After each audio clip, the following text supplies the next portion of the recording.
እግዚአብሔር ከማሰነ ማንነት አውጥቶ የትንሣኤ ብርሃን ለማየት ያበቃል።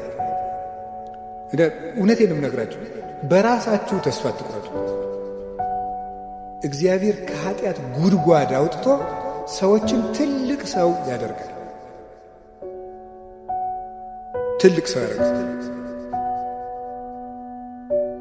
እና ደካማ የነበረውን ምንም እንደው ለጽድቅ እዚህ ግባ የማይባለውን ሰው ክርስቶስ ከለወጠው ጣዕም ያለው ጣዕም የሌለው ሰው ቁልቁል የወረደው ማለት ኃጢአት አውርዶ የሚጥለው ኃጢአታችን እንደሚፈስ ሰዎች ከክርስቶስ ሲለዩ የወረዱ ይሆናሉ። ወድቀው መቀመቃት ይወድቃሉ።